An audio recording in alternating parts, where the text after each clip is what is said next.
Ya kalau dilihat dari data itu peran pemerintah sangat rendah kan. Jadi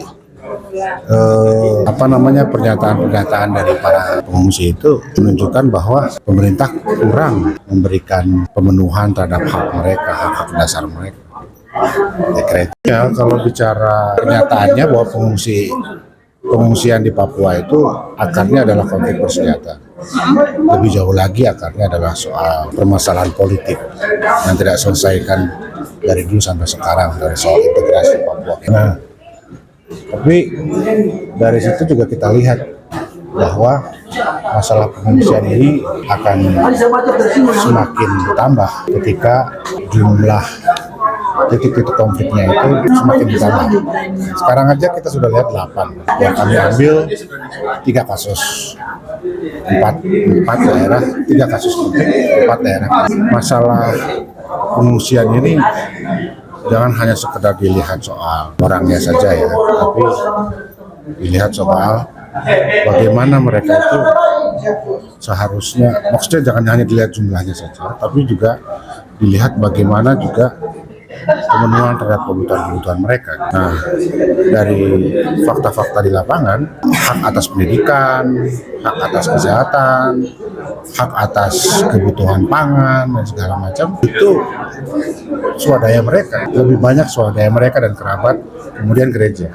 Justru bantuan terhadap pemerintah itu sendiri begitu rendah. Sementara di sisi lain pemerintah tidak mau membuka bahwa dan tidak mau mengakui bahwa IDP ini, pengungsi internal ini adalah suatu masalah yang belum dia tuntaskan. Masalah duga itu ya masalah pemicunya adalah soal infrastruktur. Jadi saya setuju dengan apa yang pernah dibilang oleh siapa dulu, Ari Kriting kan, nyawa tidak bisa dibangun tidak bisa dibayar dibalas dengan soal pembangunan atau jalan tol ataupun semen segala macam. Jadi saya kembali lagi ke persoalan Papua ini, harus kembali ke persoalan akarnya.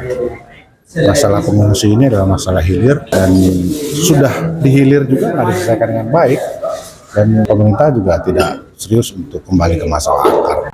Yang pertama harus mempunyai perspektif bahwa perempuan dan anak adalah pihak yang paling rentan ketika ngomong pengungsian atau korban dari konflik bersenjata atau kekerasan. Itu yang pertama. Yang kedua, kemudian memiliki program yang berkelanjutan begitu untuk bisa mengentaskan soal perempuan dan anak. Yang ketiga, pemerintah harus mencari akar masalahnya dan harus mengakui akar masalah tersebut sebagai hal yang harus diperbaiki. Dari penelitian kami kan akar masalahnya ya ada konflik kekerasan dan bersenjata gitu. Itu yang kemudian saya kira penting untuk diadres oleh pemerintah gitu ya, untuk menyelesaikan soal pengungsian.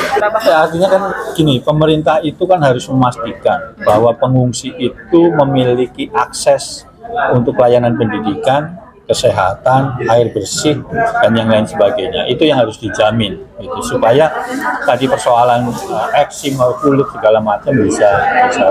Tadi itu saya lihat banyak wacana, banyak ucapan selamat datang di negara Bhinneka Tunggal Ika dan lain-lain, dan saya harap itu kedatangan Paus ini tolong para elit di Jakarta ini, tolong kami di Papua dan di mana-mana untuk betul-betul mewujudkan kebinekaan tunggalan, kemajemukan itu, karena dalam realitas saya kira seperti dalam pembicaraan saya tadi itu ada semacam orang Papua selama beberapa tahun terakhir ini dilihat sebagai warga negara kelas 2, orang Papua yang tidak penting, terlalu banyak stigma yang dipakai untuk sudutkan orang Papua dalam rangka para petinggi di pusat ini mengeksploitasi sumber daya alam di Papua dan membesar-besarkan separatisme atau OPM dan lain-lain.